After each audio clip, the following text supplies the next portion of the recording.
Hello everyone, my name is Brennan Marr. That noise you're hearing is my ventilator, and welcome to Page Turners They Were Not, my Star Wars podcast.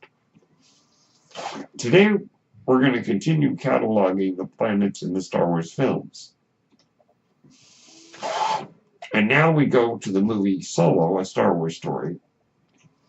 And the first planet we see there, the planet Corellia. Corellia is the homeworld of Han Solo. Corellia is also one of the earliest planets ever mentioned in Star Wars,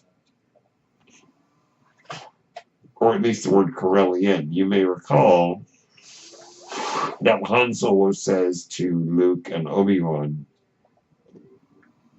that he had outrun Imperial starships in the Millennium Falcon.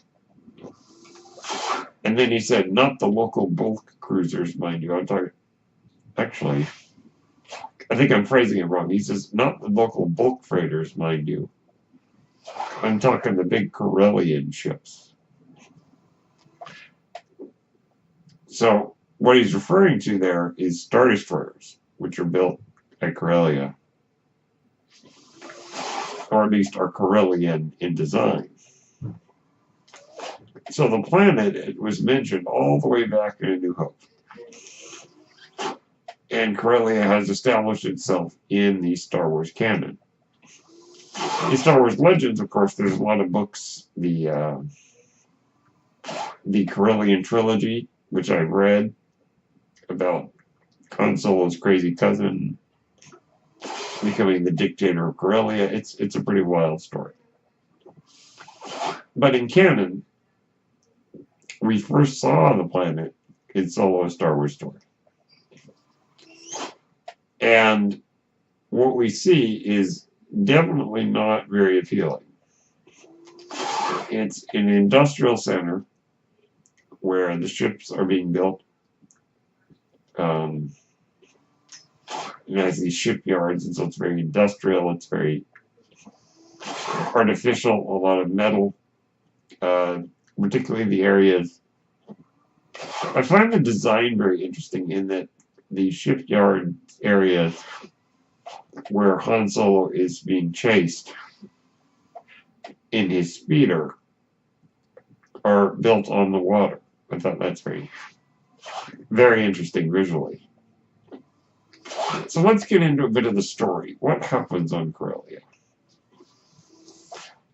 Well, Han Solo and Kira are what are called scrum rats, which are basically like street urchins that do a lot of theft, and it's very much like an Oliver Twist where the kids are sent to work by Fagin to do all this kind of pickpocketing and general troublemaking.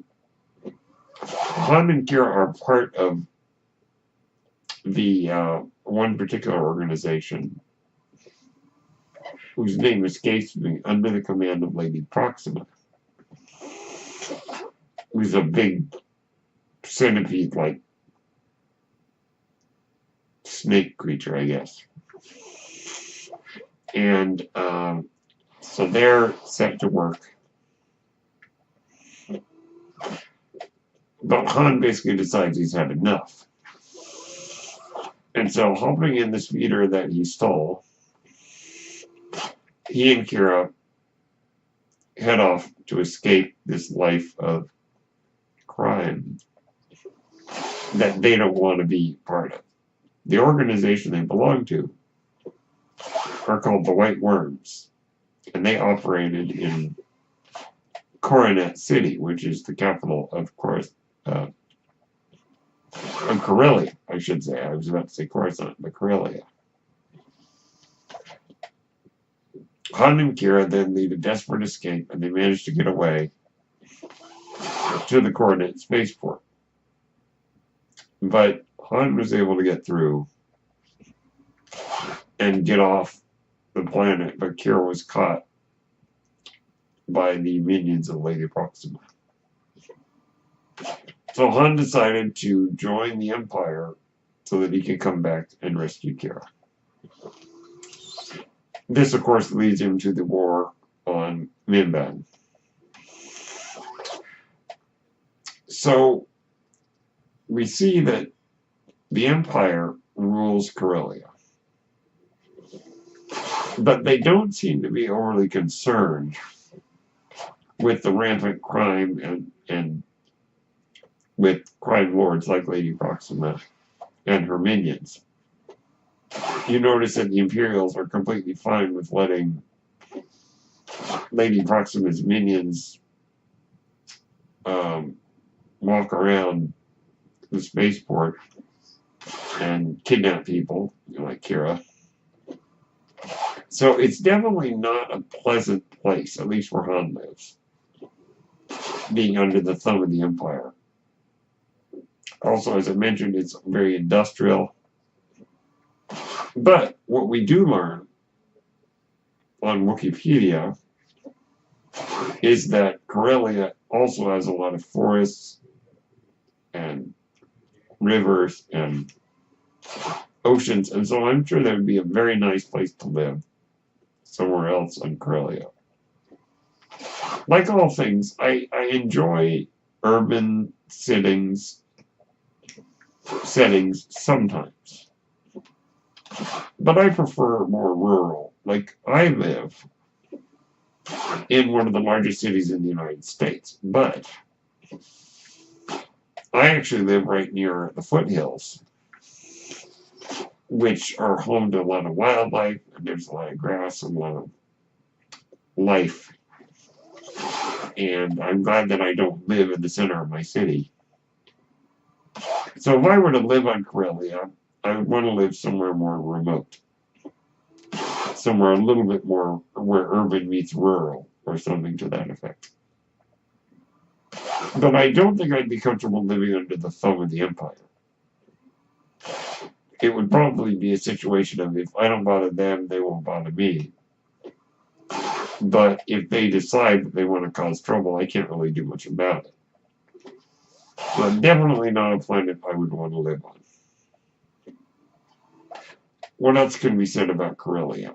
Kira manages to get away. We don't really know exactly how that happened. And Kira says to Han, if you knew what I've done, you wouldn't look at me the same.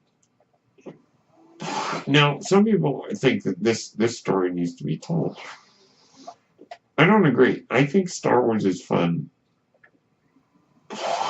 because it leaves us, as a franchise, it leaves us these dangling threads that we can use our own imaginations to fill in the gaps.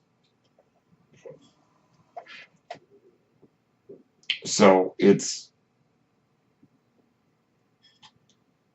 I think that it's fine not to tell the story. I know that there's more of a discussion about telling the story of, spoiler alert if you haven't seen Solo, telling the story of Kira going back to Dathomir to meet Darth Maul after the events of the movie, or Maul as he's just called.